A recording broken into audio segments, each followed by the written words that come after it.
Well, it's a pleasant evening, and I thought I would put together a video. So I wanted to share a little leftover from our sermon series that we've been doing. We're getting ready to wrap up Daniel, and I thought there was one interesting tidbit that I just couldn't find a way to fit in anywhere, and so I just thought I'd turn it into a Devo. And it involves an event which Daniel chapter 11 predicts, in which Persia, and specifically Darius, was going to try to attack Greece. And we commemorate actually this event even today, but it's an event in which Darius sent troops to Greece, and was having some success. And Athens, getting a message about another impending attack, sent a messenger to run to Sparta and try to get their help, because Sparta was always known for their soldiers. And so a guy by the name of Phidippides, I know they named their people wonderful names back then, but Phidippides ran about 132 miles one way. It took him 2 days to do that. Just in time to get there and have Sparta say, we're not interested. So Phidippides turned around and ran back 132 miles. I'm not quite sure how many days it took him, but he related a story, and I'm not really sure personally how to interpret it, other than to say this is the story he told. That on the way back he met one of their local gods, and this god says, I've done a lot for you, but you never do anything for me. You never pay honor to me, or I'm going to help you again even, and I'm going to help Persia. I've helped Persia, and Persia never honors me. And Greece never honors me. And so he returns with this message, and he's not done running, by the way. He has to then run to the city where the attack is taking place and tell them, what you got is all you got. So these Athenians, not known for being soldiers, they were philosophers and whatnot. I mean, they had an army, but it wasn't really the top notch. So he makes this run of 26 miles to a place called Marathon to tell them, this puny army you got, you're going to have to suffice with it. And so they prevail. Now, this is what's interesting in the story, is that during the battle, all of a sudden there seemed to be this great fear overtake the Persians. The Persians were a vastly superior army to the Athenians, but all of a sudden there was this fear that overtook them. It was almost like a fear that we see happen in the Bible a couple of times, where just a unexplainable just dread comes over, and the Philistines or whoever would start attacking each other, or running in just pandemonium, and that occurs. And so after the battle's over, the Persians have been defeated, and that was the furthest that Persia would ever get into Greece. And they described this type of fear. You and I do the same thing whenever we have a quality that we ascribe to something. We use the suffix "ic" to identify it. If something is horrifying, we call it horrific, right? Well, the god that Phidippides said was the god that met him was a god that they sacrificed to after he returned from Sparta and just before this battle.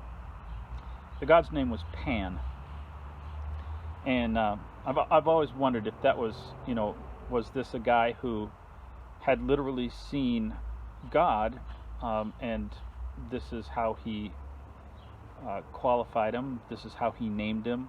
This is what he attributed that to, or misattributed that to. Was this in actuality God? Because here's something that's mentioned in Daniel. So God was involved in this event, or was this just a guy hallucinating after 132 miles run one way and some way back on the return? I mean, a guy suffering exhaustion might be suffering some delusions. But either way, they attributed this great fear to the god Pan, and they called it panic. Well, after running 26 miles, this great battle took place. It was very brief, and it was over very, very rapidly. And so the next day, I believe it's the next day, according to history, Pheidippides makes one more run, 26 miles, to run back and tell of the news of the victory to Athens. And he gets back, and he does something that's, at least in history, it's the first recorded use of the word joy in a greeting. It's the first time we have joy in a formal greeting. And it was interesting.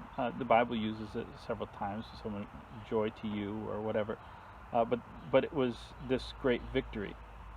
And here's what I wish to draw from this neat story. Just as I say, it didn't really fit into one of my sermons.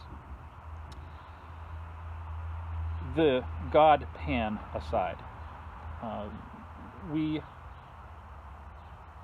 look at the world around us, and we've seen a panic, and it's natural, I think it should be natural, for us to look at the world and see the world as panicking in the circumstances that are around us, because they are on the wrong side of God. When you're on the wrong side of God, then that's the natural emotion. You don't have anything of equilibrium.